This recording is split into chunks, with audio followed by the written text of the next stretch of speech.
자, 오늘은 갈라디아서의 교훈들, 갈라디아서 통해서 배울 수 있는 구절들을 뽑아서 오늘 1장부터 6장까지 한번 우리 마음과 삶을 보기 위해서 살펴보도록 하겠습니다. 자, 고린도전서 말씀을 또 고린도후서 말씀 그리고 갈라디아서 말씀으로 넘어가고 있는데요.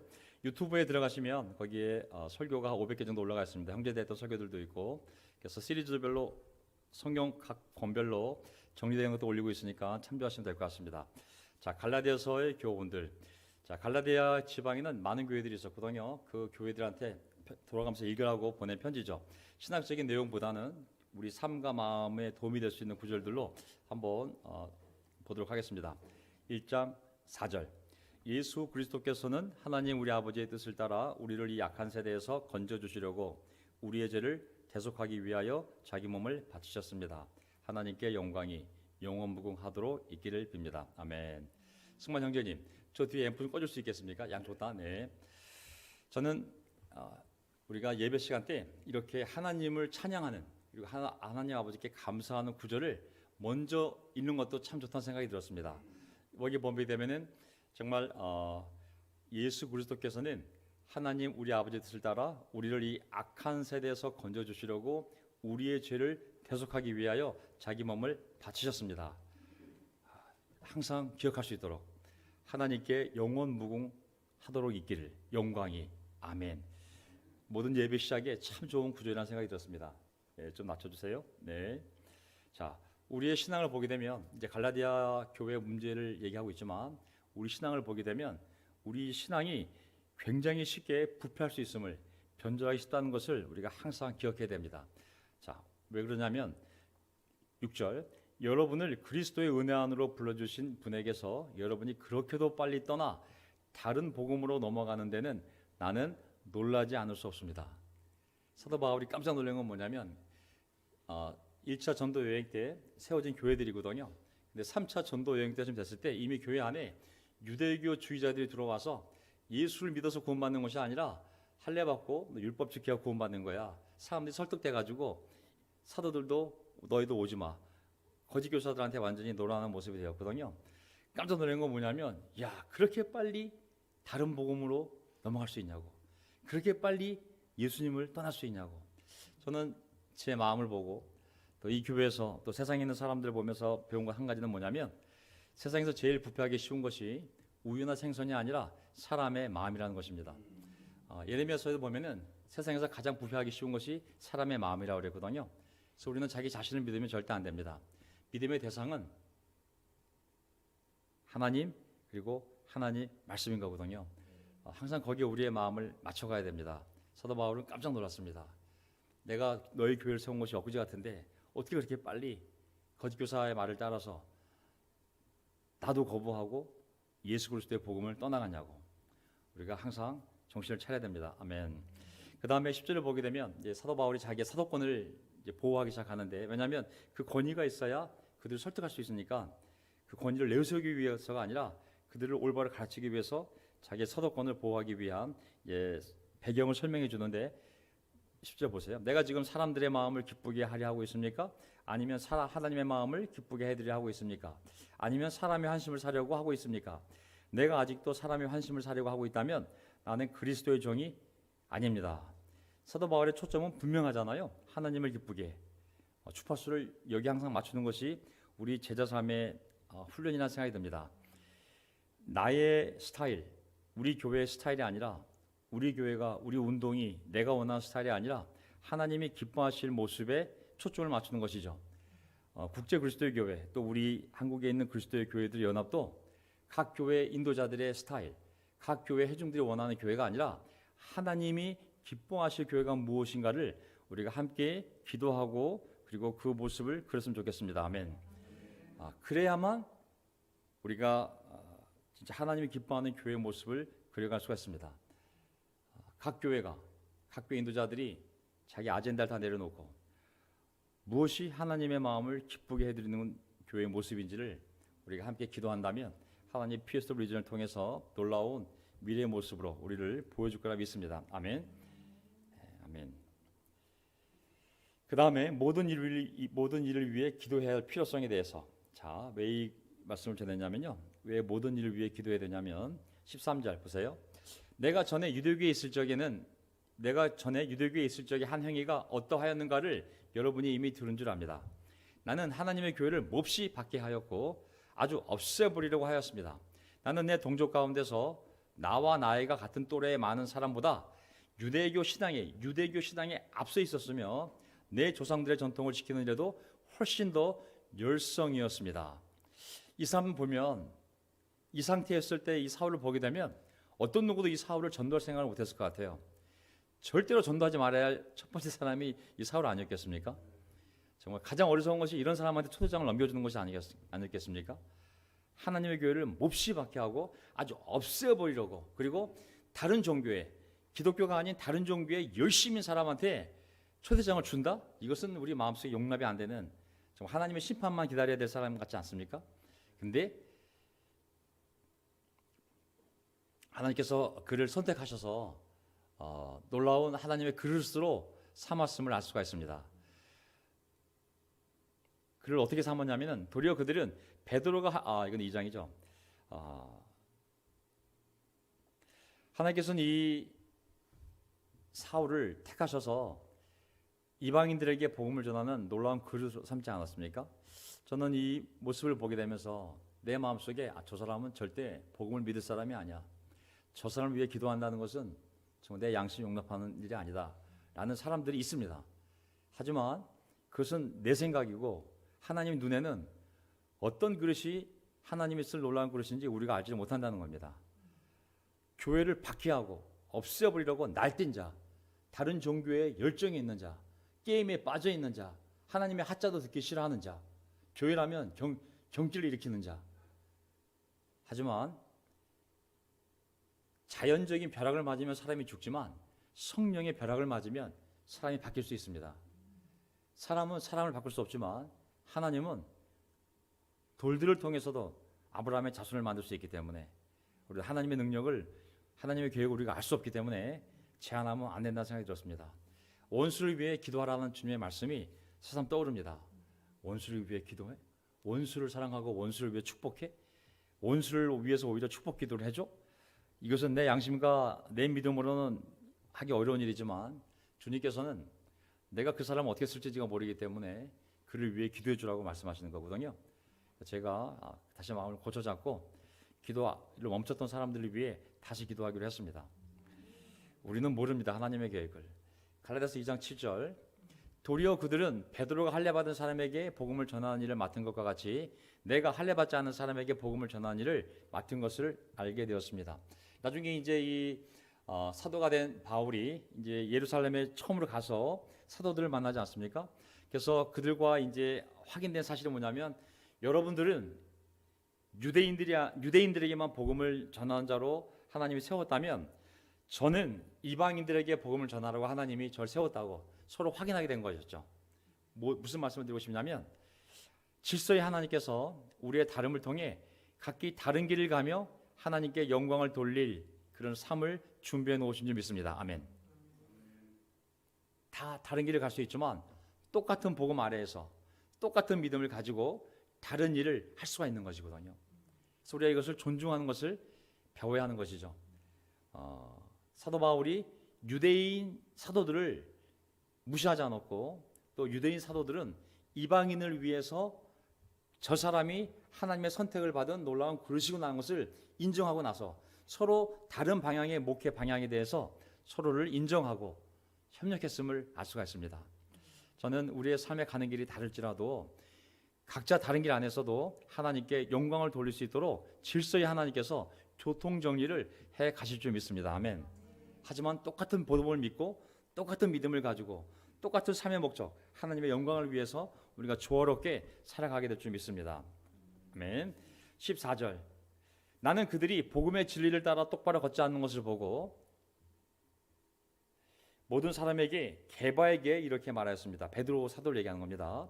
당신은 유대 사람인데도 유대 사람처럼 살지 않고 이방 사람처럼 살면서 어찌하여 이방 사람대로 유대 사람이 되라고 강요합니까? 이 내용 아시죠?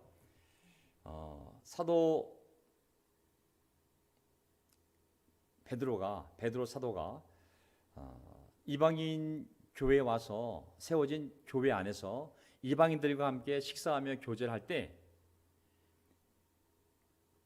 예루살렘 본교회에서 사람들이 온다는 소식을 듣고 그들이 집 안에 들어서려고 할 때 밥을 먹다 말고 뛰쳐나갔어요. 왜냐하면 유대인들은 이방인과 교제하지 않았기 때문에 비난을 받을까 봐. 복음은 이방인들도 구원받는다고 입으로는 그렇게 선포해 놓고 삶으로는 그런 위선적인 행동을 하면서 이 사도 바울이 준 도전이었거든요. 아니 베드로 사도 어떻게 그렇게 쇼를 할 수가 있어? 당신 유대인 맞아? 당신 복음 전하는 사람 맞아? 도전을, 물론 겸손하게 도전을 주었겠죠. 저는 이 모습을 보면서 우리 교회가 성경에 대한 확신을 가지고 타이틀에 연연하지 말고 사도를 할지라도 잘못한 것은 잘못한 것이잖아요. 사랑으로 진실을 말해줄 수 있는 믿음이, 또 그런 진실된 관계가 우리 안에 필요하다고 믿습니다. 아멘. 그렇다면 잘못된 교회의 그 리더십이 멀리 가기 전에 그를 변화시켜서 교회가 그런 고통을 치르지 않을 수가 있거든요. 근데 잘못된 믿음, 잘못된 순종은 이런 진실을, 진리에 바탕한 진실을 그 사람에게 알려줘야 될 그런 믿음과 용기, 그리고 진리에 대한 확신, 그리고 사랑이 없기 때문에 그런 것을 허용하다 보면 언젠가 교회가 그 인도자를 따라 멀리 가 있는 모습을 볼 수가 있는 거거든요. 그래서 저는 성숙한 교회일수록 목사의 카리스마에 눌려서 사람들이 아무 말도 못하는 교회는 점점 멀리 갈 수가 있고, 그 안에 있는 올드 크리스천들이, 또 성숙한 그리스도인들이 정말 사랑하는 마음을 가지고 용기를 갖고 그 말씀에 근거하여 그 인도자들에게 말해주기 시작할 때 저는 서로가 보호받을 거라 분명히 믿습니다. 아멘. 사랑으로 진실을, 그 진실은 내가 느끼는 감정이 아니라 말씀에 기초하여 그 사람이 정말 잘못된 길을 가고 있다면 얘기해주는 그런 관계와 용기가 필요한 것이죠. 아멘. 국제 그리스도교회가, 한국에 있는 그리스도교회가 그런 겸손한 이 교회 모습을 만들 수만 있었다면 우리가 치렀던 엄청난 고통을 우리가 굳이 가지 않아도 되지 않았을까요? 예, 지금이라도 우리가 그러한 확신을, 그러한 관계와 용기를, 겸손을 배워야 할다라고 믿습니다. 아멘. 그래서 확신과 용기가 우리 올드 크리스천들에게, 우리 모든 사람들에게 필요합니다. 교회 안에서. 교회에서 안 이루어지면 교회 바깥 사람들이 우리에게 말할 때는 이미 우리가 많은 부끄러움을 당할 때거든요.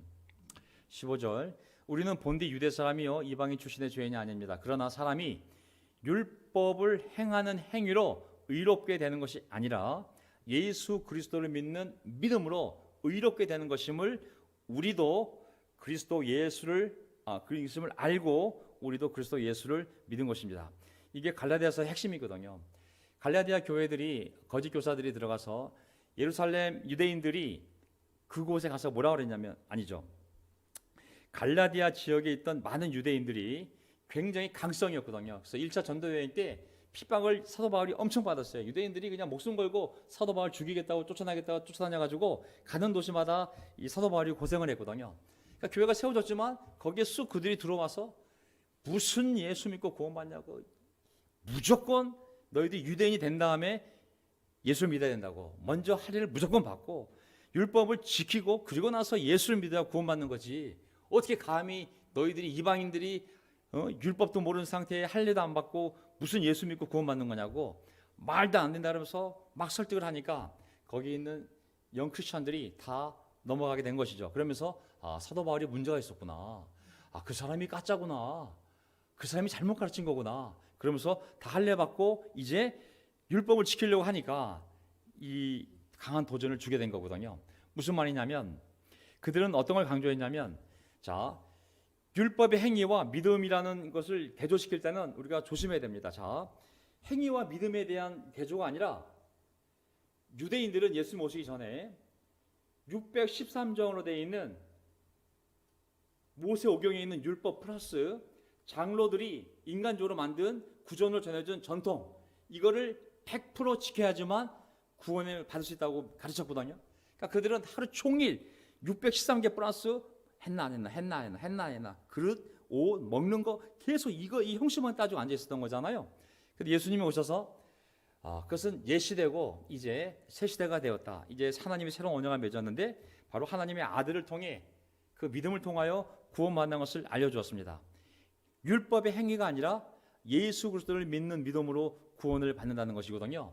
율법의 목적은 너희들이 율법을 100점 맞아야지만 구원받을 수 있어. 틀리면 1점씩 깐다. 100점 맞아야 돼. 그러면 구원이야.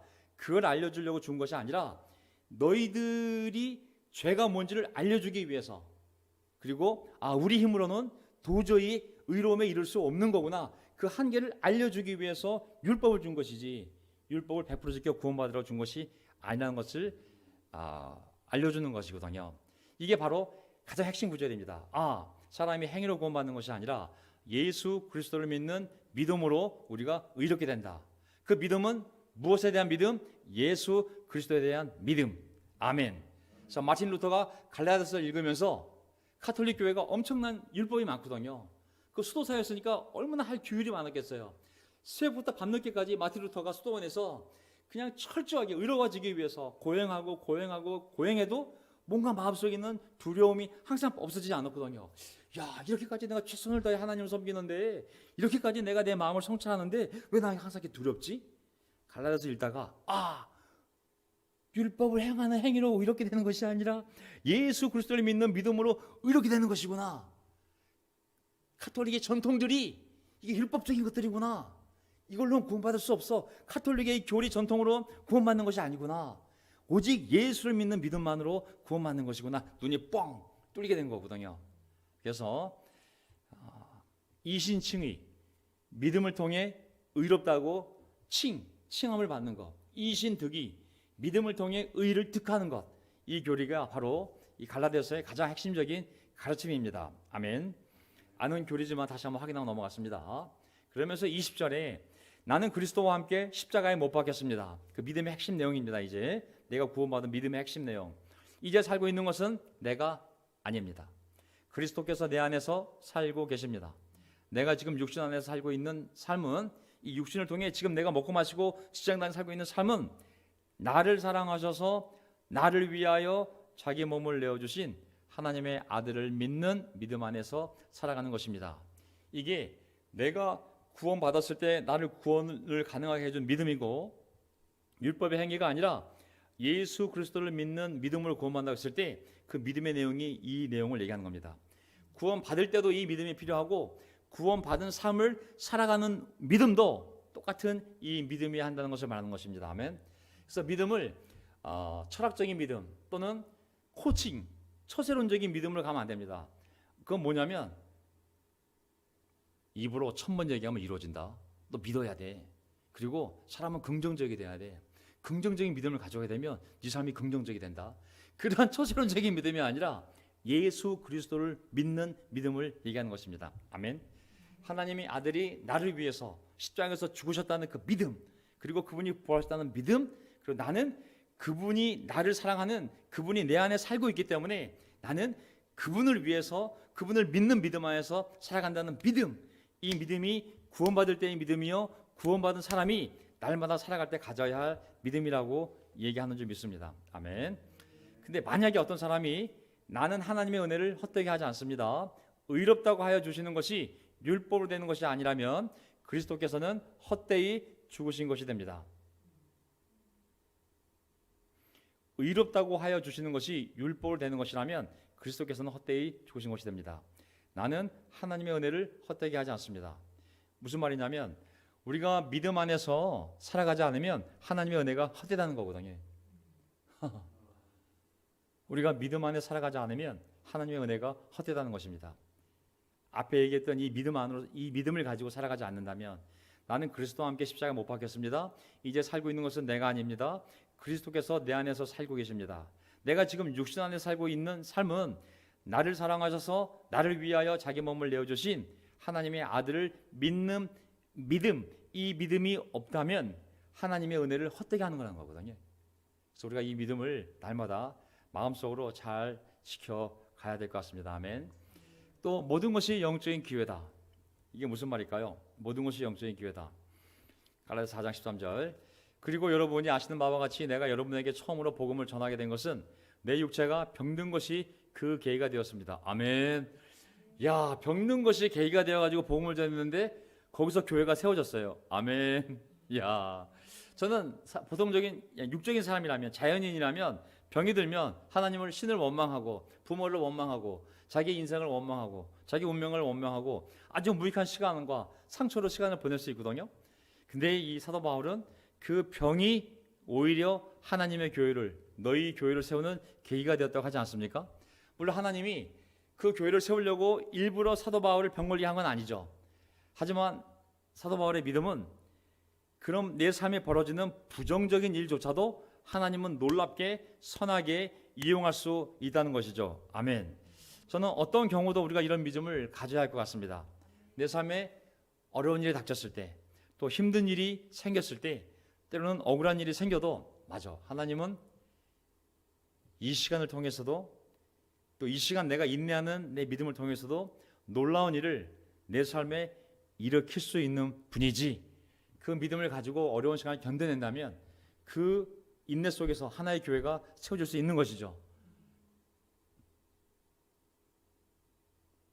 여러분에게 처음으로 복음을 전하게 된 것은 내 육체가 병든 것이 그 계기가 되었습니다. 아멘. 야, 병든 일을 통해서도 하나님의 교회가 세워질 수 있구나. 17절. 위에서 내가 말한 사람들이 여러분에게 열심을 내는 것은 유대주의자들, 좋은 뜻으로 하는 것이 아니라 여러분을 내게서 떼어놓아서 여러분으로 하여금 자기네들을 열심히 따르게 하려고 하는 것입니다. 이 유대주의자들이 모든 사람은 하나님을 믿되 할 일을 받고 율법을 지켜야 하지만, 또 장로들이 전해준 전통을 지켜야 하지만 구원받는다고 믿고 떠들고 다니는 이 유대주의자들, 이 할례주의자들이 열심을 내고 너희들에게 가르치고 있다고. 그들이 정말 열심을 내고 너희들을 가르치고 있는데, 그것은 좋은 뜻을 하는 것이 아니라 내게서 떼어놓아서 여러분으로 하여금 자기네들을 열심히 따르게 하려고 하는 것입니다. 그들의 열정은 자기 자신들을 위한 열정이라는 것이죠. 그들이 열정이 있는데, 하나님을 열정적으로 가르치는데, 그 열정의 목적은 예수님을 따르라는 것이 아니라 나를 따르라는 것이 그 열정의 목적이라는 것이죠. 성령의 인도를 따르는 설교자들은 절대로 자기를 따르라고 설교할 수가 없습니다. 왜냐하면 성령은 하나님의 영이요, 예수님의 영이기 때문에 사람들을 하나님을 따르게 인도하지, 예수를 따르라고 하지 나를 따르라고 하지 않거든요. 모든 이단들은 하나님의 영이 아니기 때문에 이단 교주들의 특징은 나를 믿고 나를 따르라는 거예요. 그래서 이단을 중심으로 한, 그 교주를 중심으로 한 새로운 기독교를 만들지 않습니까? 통일교부터 시작을 해서 JMS, 또 신천지, 많은 이단 시리즈들을 보게 되면 전부 그 사람을 하나님처럼 여기고 그 사람을 따르게 돼 있거든요. 하지만 성령의 인도를 따르는 설교자들은 절대로 나를 따라가지 않고 오직 예수 그리스도를 따르라고, 오직 삼위 하나님을 따르라고 가르치는 줄 믿습니다. 아멘. 또한 하나님이 세운 질서를 따르라고 가르치는 것이 하나님의 영인 줄 믿습니다. 유대주의자들은 자기 자신을 위해서, 자기를 따르게 하기 위하여 그런 열정을 내어 하나님을 가르쳤던 것이죠. 예수님을 닮아가는 과정, 쉬울까요? 쉽지 않을까요? 너무나 유치한 질문이지만 얼마나 어렵냐면 이렇습니다. 19절. 나의 자녀 여러분, 나는 여러분 속에 그리스도의 형상이 이루어지기까지 다시 해산의 고통을 겪습니다. 아, 그렇구나. 그리스도의 형상이 어떤 사람 안에 만들어진다는 것, 어떤 사람이 예수 그리스도의 모습을 닮아간다는 것은 한 여인이 해산하는 고통을 겪는 것처럼 그 과정을 도와주고 함께한다는 것은 어려운 일이구나라는 생각을 하게 되었습니다. 예수님을 닮아가는 과정은 육신과 싸워야죠. 육신의 욕정과 싸워야죠. 그리고 욕망과 싸워야죠. 그러면서 자기를 부인하면서 예수님의 모습을 닮아가는데, 그 부인하는 과정이 해산의 고통이라고 했으니 예수님의 마음과 삶을 닮아간다는 것이 얼마나 어려운 과정인가. 또 한 사람이 그렇게 닮아갈 수 있도록 도와준다는 것 또한 해산의 고통에 비유되지 않았습니까? 아, 그렇구나. 편한 삶, 쉬운 삶 안에서는 예수님의 모습을 만들어가기가 쉽지 않겠구나. 자기를 부인하며 고난의 길을 갈 때 거기서 예수님의 마음과 모습이 나오는 거구나. 저도 아들과 딸을 키우지만 아들은 좀 쉽게 키웠어요. 딸이 무섭더라고요. 정말 눈물 한 바가지 흘리고 있습니다. 지금 12살인데 눈물이 벌써 2대가 나왔으니, 한 명의 자녀가 그리스도인이 되어가는 것이 이렇게 눈물 나는 과정인데 한 영혼이 예수님을 닮아가는 것이 어찌 쉽겠습니까? 육신이 30년 동안 이 세포가 세상에서 살았던 욕망을 다 기억하고 있는데 그 욕망을 부인하며 예수님을 따라간다는 것이 정말 해산의 고통이라고 비유한 것이 결코 과장한 것이 아님을 알 수가 있습니다.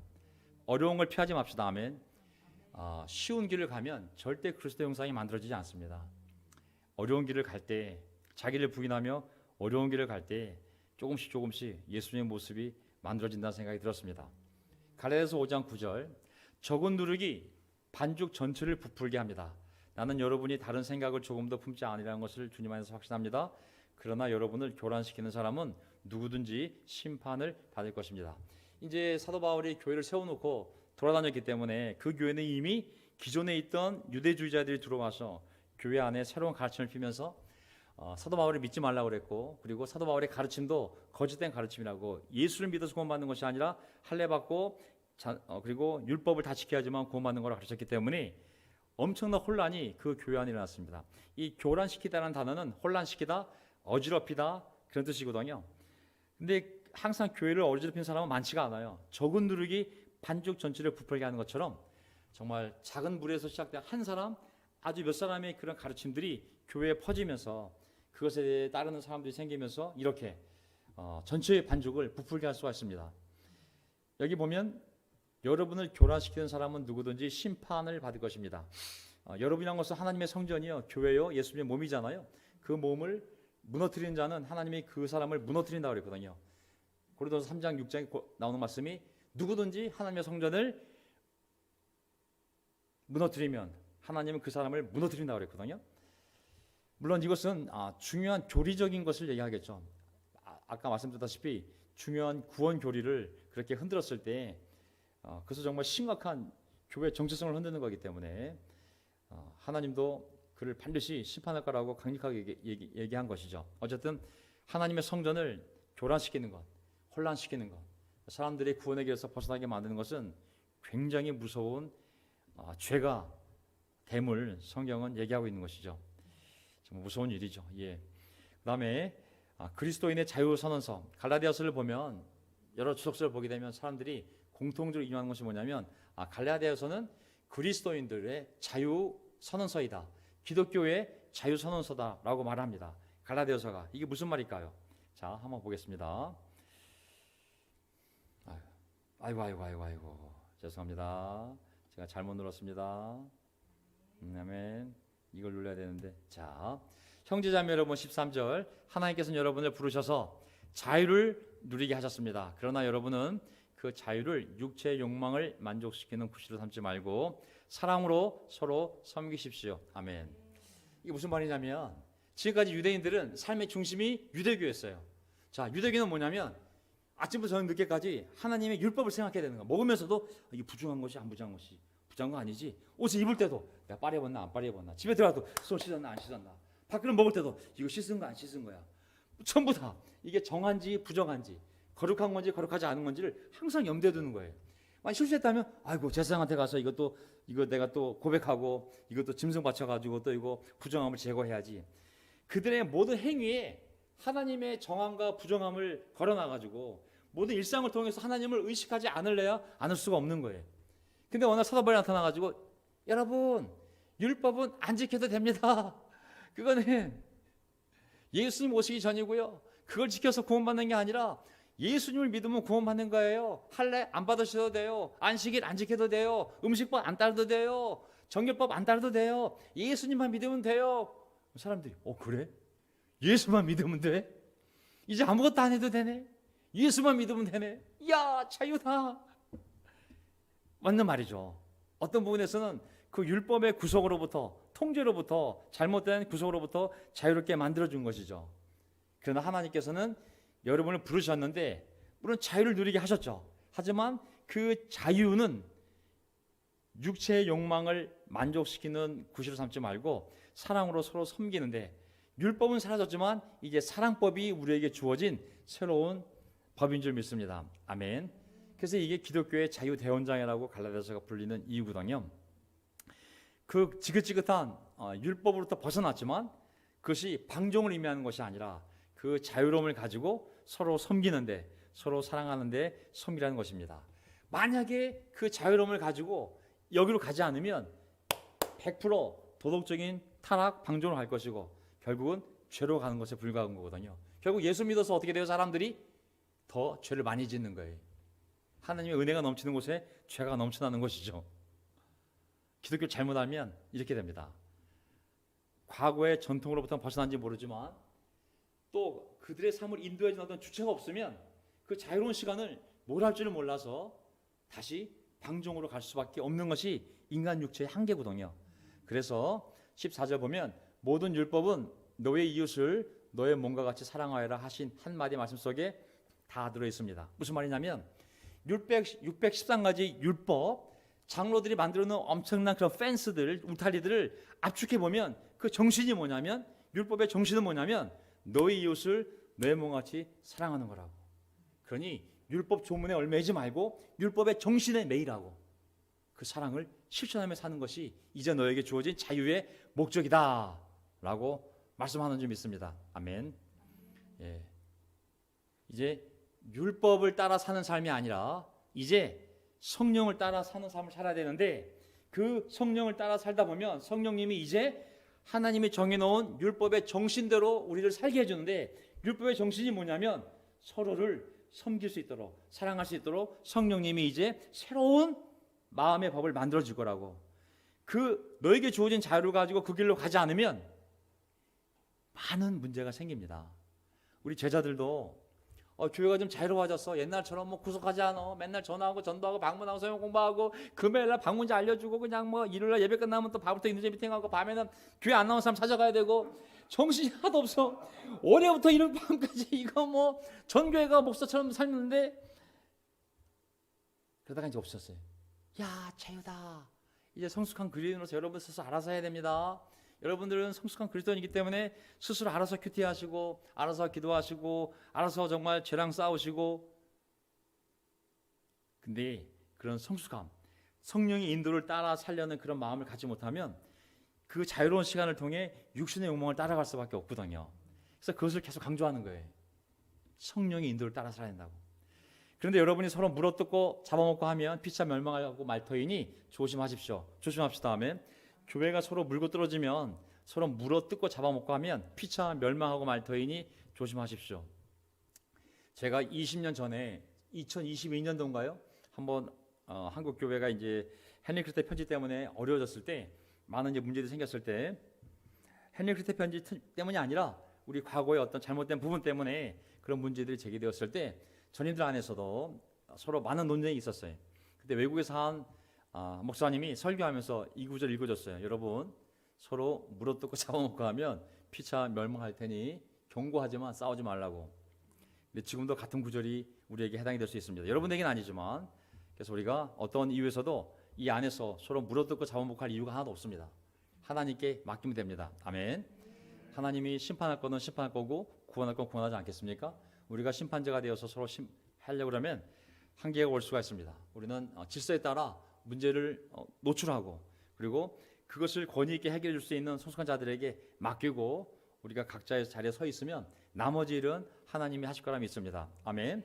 그래서 이제 율법에 묶였던 사람들이 자유로워졌다면 그리스도 안에서 어떻게 살지에 대한 명확한 방향성은 뭐냐면 성령의 인도를 따라 사는 거예요. 이 성령의 인도를 받지 않으면 굉장히 많은 문제가 생겨요. 삶에서, 그리스도인들 안에서도. 형제자매 여러분, 1절, 어떤 사람이 어떤 죄에 빠진 일이 드러나면 누가 그 사람을 도울 수가 있어요? 성령의 인도하심을 따라 사는 사람인 여러분이 온유한 마음으로 그런 사람을 바로잡아 줄 수 있습니다. 아멘. 이 5장을 좀 내가 뺐는데, 왜 뺐냐면 너무 많은 그 우리가 비어둠 공부할 때 5장에 남아 있는 그 성령의 열매와 그 전에 육신의 명백한 행위들이 나오잖아요. 육신의 명백한 행위들, 그 죄들이 쫙 나오잖아요. 그래서 성령의 인도와 육신의 욕망은 정반대라고. 이들이 항상 싸운다고. 성령의 인도를 따르려면 육신이 방해하고, 육신의 인도를 따르려면 성령께서 그걸 막는다고. 그래서 우리는 성령의 인도를 따라야 한다는 것이 갈라디아서 5장에 나옵니다. 그래서 계속 강조하는 건 뭐냐면 성령의 인도를 따라 살아야 된다고 계속 강조하는 겁니다. 그렇지 않다면 명백한 육체의 죄들을 지울 수밖에 없는 것이 모든 인간의 한계거든요. 그러면서 성령에다가 심는 사람 보세요. 자기 육체에다 심는 사람은 육체에서 썩을 것을 거두고 성령에다 심는 사람은 성령에게서 영생을 거둘 것입니다. 아멘. 하나님은 조롱당하지 않습니다. 그러면서 사람은 무엇을 심든지 심는 대로 거둘 것입니다. 우리가 과거에 잘못된 삶에서 벗어났다면 이 삶이 성령 안에서 심지 않는다면 그것도 아무것도 안 심는 것이 아니라 이미 육적으로 어떤 걸 심고 있는 거거든요. 성령 안에서 무엇을 하고 있지 않다면 나는 이미 육적으로 어떤 걸 하고 있는 거예요. 그래서 계속 사도 바울이 강조하는 건 뭐냐면 갈라디아 교회에 너희들이 믿을 때 성령을 받지 않았냐고. 왜 이제 와서 성령을 따르다가 다시 육신으로 할례로 돌아가려고 그러냐고. 끝까지 너희가 세례 받을 때 믿을 때 성령을 받았다면 그 성령의 인도를 받지 왜 다시 육신으로 돌아가 할례 받으려고 하느냐. 육체에다 심는 사람 육체에서 썩을 걸 거둘 것이고 성령에다 심는 사람은 성령에서 영적인 것을 신령한 것을 그리고 궁극적으로 영생을 거둘 것이라고. 너 자신을 속이지 말라고. 콩 심은 데 콩 나고 팥 심은 데 팥 나고 하나님은 조롱을 받으실 분이 아니라고. 계속 성령을 얘기하고 있거든요. 그래서 우리가 우리 삶에 성령을 따르는 것이 멈춰지게 되면 우리 인생이 무주공산. 무주공산 무슨 말인지 아시죠? 주인이 없는 빈 산을 무주공산이라고 그러거든요. 우리 삶과 영혼이 성령의 인도를 따라 다시 열정을 회복하지 않으면 우리 인생과 영혼이 무주공산이 돼요. 무주공산은 뭐냐면 성령의 열매들, 사랑, 온유, 절제, 기쁨, 많은 것들이 평화 있잖아요. 근데 그런 것들이 맺히지 않고 성령의 인도가 없으면 우리가 우리 뜻을 따라 살다 보면 우리의 그냥 욕망을 따라 살다 보면 어느 한순간 마귀가 쑥 들어올 수 있거든요. 나간 귀신이 자기보다 악한 7귀신을 다시 데리고 들어올 수 있는 위험이 항상 널려 있을 수 있거든요. 그래서 우리가 날마다 말씀을 읽으며 기도하며 성령의 인도를 받아야 되는 줄 믿습니다. 아멘. 그래서 우리가 낙심 금지 또한 이 제자 삶을 살 때 절대로 낙심할 필요가 없습니다. 왜냐하면 6장 9절 선한 일을 하다가 낙심하지 맙시다. 지쳐서 넘어지지 아니하면 때가 이를 때에 거두게 될 것입니다. 저는 이거를 절대 가볍게 여기지 않았으면 좋겠어요. 왜냐하면 선한 일이라는 것이 열매가 잘 안 맺힙니다. 놀라운 것은 쾌락은 세상의 육색 욕망은 즉각 정답이 있어요. 담배, 술, 마약 얼마나 빨라요. 그냥 입에 대는 순간 그 쾌락이 오잖아요. 근데 선한 일은 내가 오늘 선한 일 한 게 10년 뒤에 답이 올지 어쨌든 선한 일 하다 욕먹는 일도 생기거든요. 그러니 선한 일 하다 낙심할 수밖에 없어요. 사실은 내가 좋은 마음으로 아무리 선한 일을 하려고 해도 거꾸로 억울한 일 당하죠. 격려는커녕 욕을 먹을 수도 있죠. 예수 믿는다고 칭찬해 주는 것이 아니라 정말 나는 선한 일을 최선을 다해 나를 부인하고 했는데 열매가 맺기는커녕 내가 공격을 당하고 어려움에 처하게 되면 낙심할 수밖에 없거든요. 지칠 수밖에 없거든요. 그래서 말씀하시는 거예요. 그러므로 기회가 있는 동안 모든 사람에게 선한 일을 하되 특히 믿음의 식구들에게는 더욱 그렇게 하라고. 왜냐하면 지치니까 우리가 낙심이 되니까 믿는 자들에겐 더 잘해주라는 말이거든요. 그래서 우리가 여기서 더 잘해줄 필요가 있습니다. 아멘. 여기서 싸움이 일어나면 갈 데가 없어요. 사실은 여기서 이 고통을 당하면 누가 우리를 위로해 주겠어요? 믿는 가족에게 서로에게 더 잘해주라는 말이 결코 가벼운 말이 아닙니다. 이게 없으면 결국 우리 가운데 누군가는 순서대로 약한 사람부터 하나씩 선한 일을 하다가 낙심할 거고 결국 지쳐 넘어진 사람이 1명, 2명 많아질 거예요. 사실은. 그러면 결과가 뭘까요? 교회 열매가 없어지는 거예요. 더 이상 구원의 열매도 없어지고 기쁨의 열매도 없어지고 종교적인 모양만 남을 수 있거든요.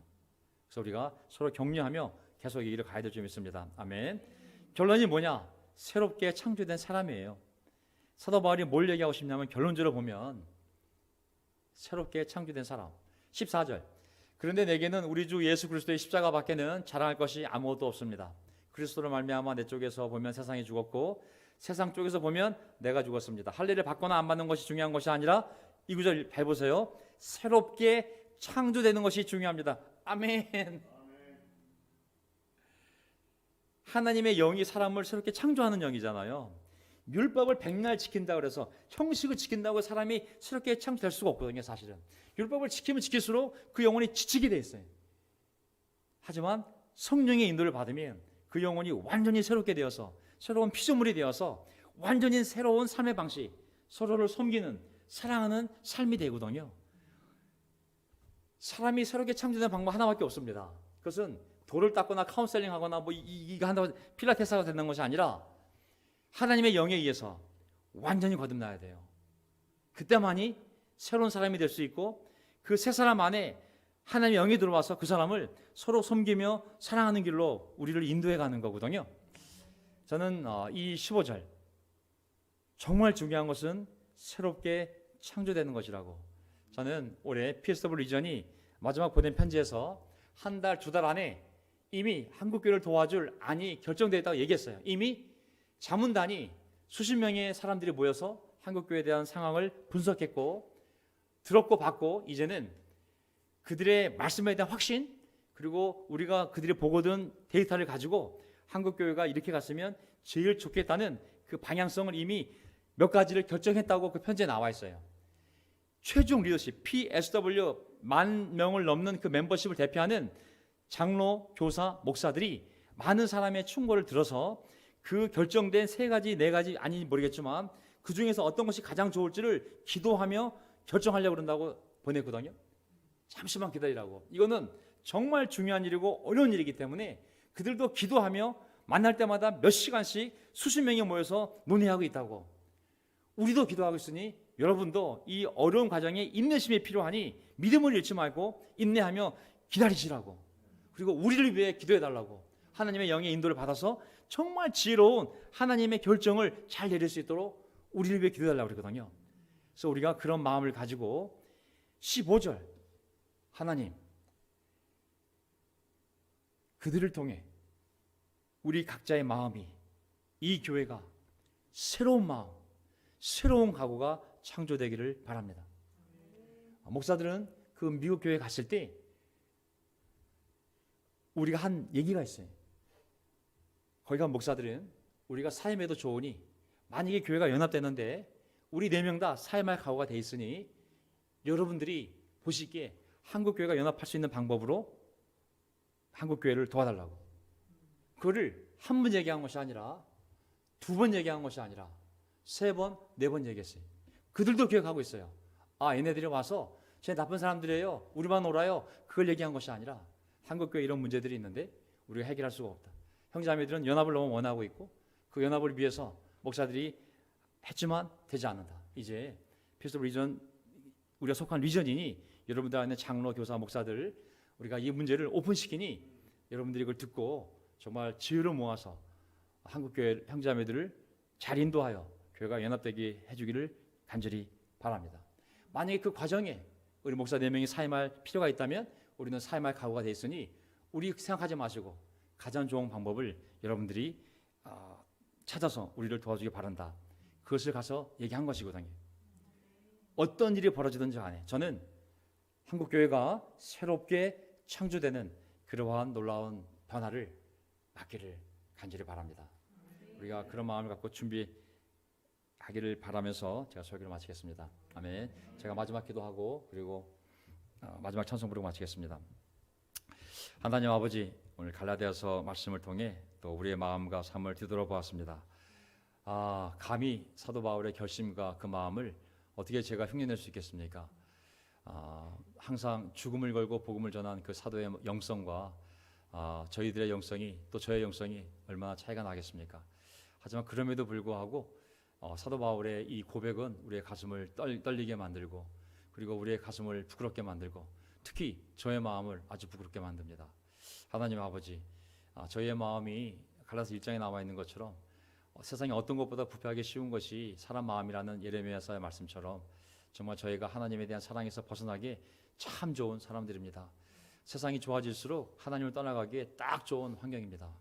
하나님, 정말 이런 가운데 속에서 오늘 갈라디아서 말씀을 통해 세상이 나에 대해서 죽었고 내가 세상에 대해서 죽었다고, 내 안에 살고 있는 것은 내가 아니라 나를 위하여 자기를 바치신 예수 그리스도를 믿는 믿음으로 살고 있다는 이 고백이야말로 정말 제가 정신을 다시 차리고 내가 여기서 무엇을 하고 있는지, 또 남은 인생을 무엇을 위해 살아야 될지 삶의 목적을 다시 알려주는 것 같습니다.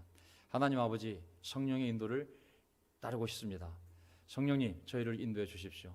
성령님, 저희 안에 계신 성령님, 저희 아침마다 눈을 떴을 때 육적인 것을 보지 않고 육적인 눈을 통해 영적인 말씀을 보게 도와주십시오.